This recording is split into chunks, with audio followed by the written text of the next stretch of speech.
el inicio de un líder extraordinario como fue el comandante y es el comandante Hugo Chávez, que difícilmente nazca uno igual a él en los próximos tiempos, ¿no? Y dio inicio o abrió los cauces a iniciar una gran cantidad de transformaciones en el país que hoy por hoy todavía tiene mucho por hacer, ¿no? Ahora, general, esto tuvo una génesis, la planificación de este golpe de Estado, la intentona golpista o insurrección, rebelión militar, como usted la denomina. ¿Cómo fueron estas raíces del Movimiento Bolivariano Revolucionario 200? ¿Cómo llega Miguel Rodríguez Torres a este grupo?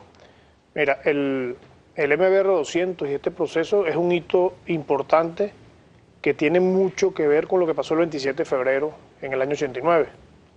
El 27 de febrero es una antesala y es algo que como que va creando un clima y un caldo de cultivo para que muchos oficiales, luego de reflexionar ante esa realidad, nos sumáramos a este movimiento. Yo empiezo en este movimiento desde subteniente. Estaba yo sentando plaza en las unidades de paracaidistas del ejército. Yo serví muchos años en los paracaidistas. Y ahí fue donde por primera vez fui llamado a formar filas en este movimiento. Y ¿Aproximadamente qué año, mayor general? Estamos hablando del año 85. El año 85. Ahí empiezo yo a asistir a algunas reuniones, conocí a algunas personas. Habían varias ramas de conspiración. En Venezuela creo que ha sido permanente la conspiración en este país. Y, bueno, ya estaban los grupos de izquierda, habrían grupos la clandestinidad. Correcto.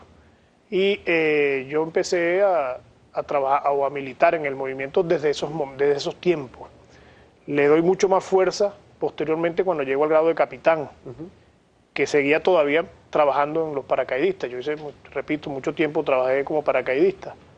Y ahí fue donde yo me juramento ya formalmente en el movimiento, empiezo a trabajar con más fuerza y se presenta el 4 de febrero, siendo yo un oficial paracaidista y en ese momento haciendo curso de infantería en Caracas. Claro, pero si usted dice que desde el año 85 ya habían reuniones para conspirar contra el orden constitucional en Venezuela o el establishment político establecido, no había ocurrido todavía lo del Caracazo en el año 89, es decir, ya estaban conspirando 4 años antes del Caracazo. Porque es que ya habían condiciones objetivas y subjetivas. ¿Cuáles eran esas condiciones? Mira, por ejemplo, la desmoralización que existía en la Fuerza Armada Nacional del momento.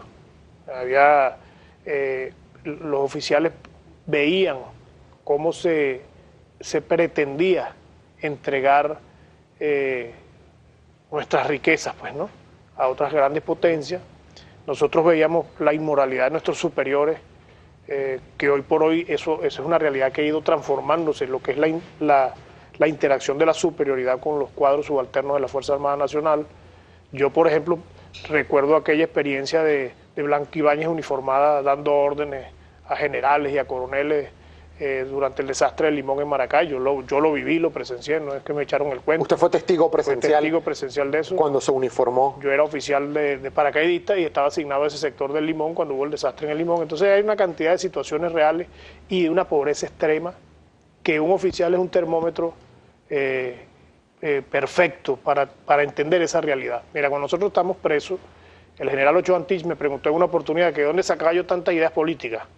Yo le decía, miren, no se necesita ser un político para entender el problema de la pobreza, porque cuando yo entrevisto a un soldado y lo visito en su casa y veo cómo vive y las condiciones en que vive y la pobreza extrema, lo que comen, indudablemente estoy siendo un termómetro de la realidad social y en ese momento la realidad de pobreza en Venezuela era una cosa de verdad abrumadora. El día 4 de febrero específicamente, el día de la rebelión militar, del fallido golpe de Estado, ¿qué le tocó ejecutar a Miguel Rodríguez Torres? Yo participé aquí en Caracas, ¿no? A mí me correspondía lo que era bloquear la entrada y salida de unidades militares a la casona, a la residencia presidencial. Esa fue mi labor el 4 de febrero, mi acción el 4 de febrero con el batallón de paracaidistas José Leonardo Chirino. O sea, era mi misión.